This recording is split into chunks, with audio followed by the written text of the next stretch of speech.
And I don't think, based on what I now know about him, will renege. I don't think he will change his mind when the time comes. And we are all gentlemen, even though we have accepted to put it even on paper. You've signed it on the dotted line? Yes, oh yes. Yeah? Yeah. As a party or between you and Mr. Peter Obi? Both. We have done one for the party and we have done another one between the two of us. What was the agreement between you and him? Well, the agreement is what you said, that after 4 years, he will come and work together, team together as a group, as a party, as friends, brothers, and so on, and involve everybody to work together so that after his term or our term of 4 years, 2027 to 2031, then it comes back to the north, and that is the general agreement. And our supporters are not just merely people who are looking for money or who are looking for textile or food items on the day of election.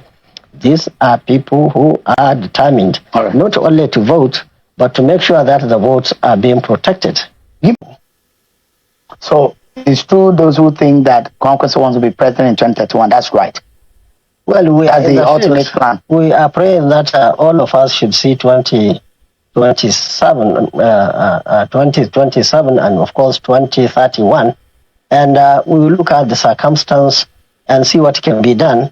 But by the grace of God, I believe our party and of course my humble self and His Excellency Peter Obi, we have a short-term plan which we are executing now, and of course we also have our medium and long-term plans for the country, and that is what we are working on now. Why should any Nigerian consider an Obi Kwankwaso ticket? In Nigeria, you have heaps of issues everywhere. Our main concern today is the security in the country. In recent years, we have seen the insecurity mainly in the northeast. It moved into the northwest, north central.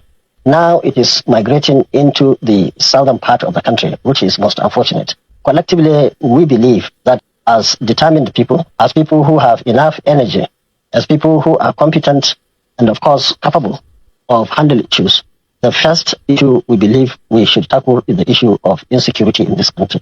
Do you have an answer to insecurity problems?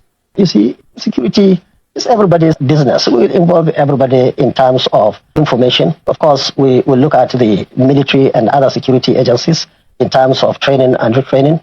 So also the kitchen, munitions, and welfare of the military themselves. Even under the circumstance, many of us are even worried that as it stands today, we don't see any reason why we should be in this total mess. So what would you say is the answer? Now, I think the first thing is the political will. That's the key.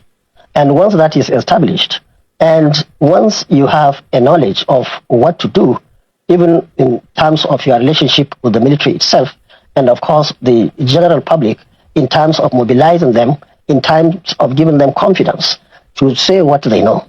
You see, all these things that are happening today, if you go to localities, those places that these insecurities are happening, I can tell you, people know almost everything.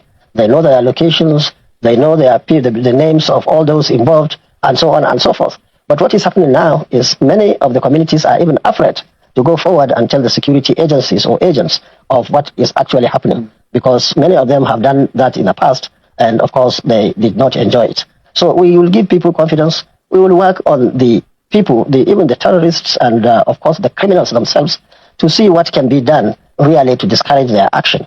So you will have talks with the terrorists? Of course, we'll talk. We'll sit down with them? We will talk to everybody. And of course, if there is any issue that will require the services of the military or other security agencies, I can tell you, we will be very happy to do it. Is there something that this government is doing wrong, in your own view?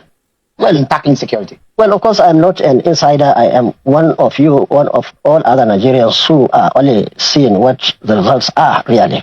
But from the results, you can conclude that there are certain things that the authorities should do and they are not doing, or should not do and they are doing. Now, like I told you, we want to see the commander-in-chief who has the political will, really, to come out and tackle the issue of insecurity. So is that something special?